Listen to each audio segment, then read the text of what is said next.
આજે આપણે વઘારેલો રોટલો બનાવીએ.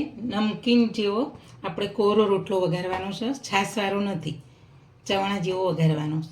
એટલે આ મારે 3 રોટલા છે ઠંડા. એટલે હવે આપણે મિક્સરમાં એનો ક્રશ કરી દઈએ. આ રીતના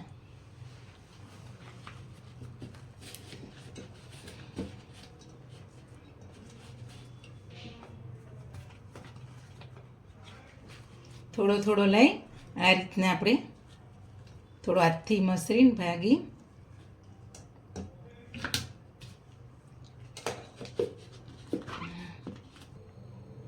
જો આપણે 3 રોટલા રીતના આપણે મિક્સરમાં ક્રશ કરી દીધા. જો હાવ લોટે નહીં કરવાનો, હાવ મોટો નહીં રાખવાનો. આ રીતના આપણે પીસી લીધો રોટલો. ચલો એનો વઘાર કરીએ આપણે. હવે ગેસ ચાલુ કરીને કઢાઈ મૂકી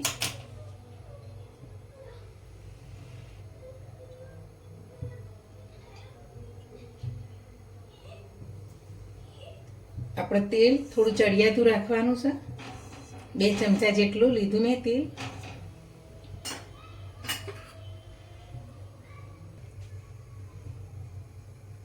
હવે આપણે 1 ચમચી રાઈ નાખીશું.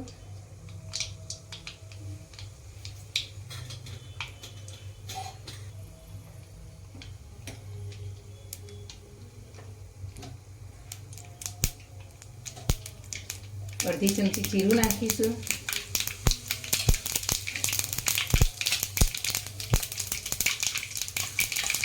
ચાર 5 કળીને લસણની લીધી કટ કરી સૂકું લસણ એ નાખીશું.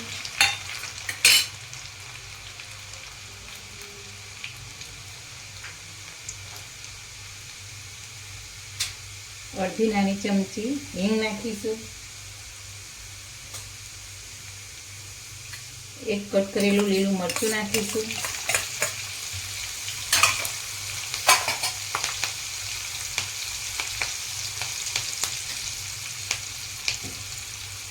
અડધી ચમચી હળદર નાખીશું નાની.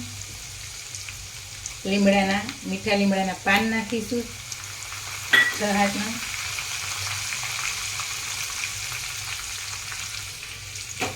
હવે આપણે આ ક્રશ કરેલો રોટલો નાખીશું.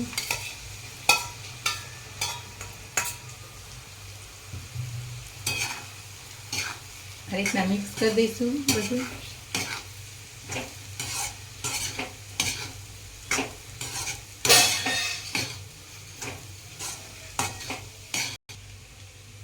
થોડી હવે અડધી નાની ચમચી હળદર ઉપર નાખીશું.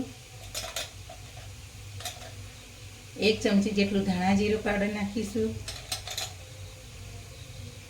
1.5 ચમચી જેવું લાલ મરચું નાખીશું. તમારે તીખું જેટલું ખાવું એટલું તમે નાખી શકો.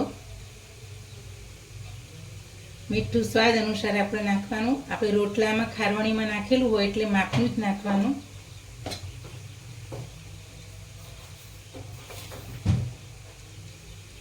એક ચમચી ભરીને ખાંડ નાખવાની આપણે.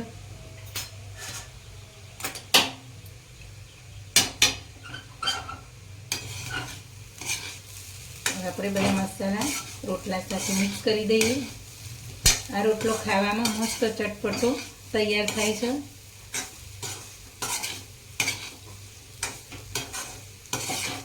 તમે સવારે ચાની જોડે નાસ્તામાં સરસ લાગે. બાળકોને નાસ્તામાં આપો તોય આપી શકો.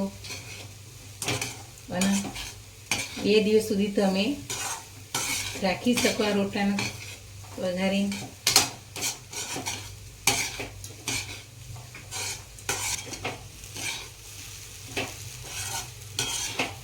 આપણે 1 મિનિટ સુધી આ રીતના આપણે થવા દઈશું. બધો મસાલો આપણા રોટલામાં સરસ ભરાઈ જાય.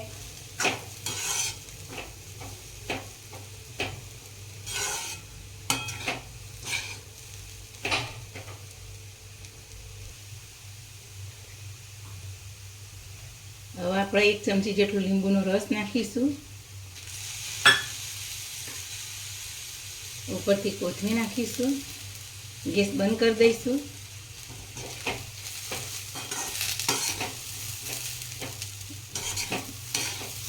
જો તમારે તરત ખાવો હોય ને તો ડુંગળી સૂકી ઝીણી સમારી નાખીએ તો પણ નંખાય આની અંદર.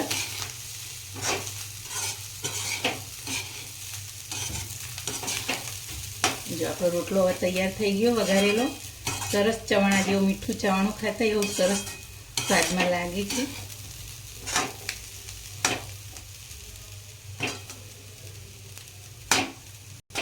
હવે આપણો વઘારેલો રોટલો તૈયાર થઈ ગયો. હવે આપણે ડીશમાં સર્વ કરી દઈશું. જો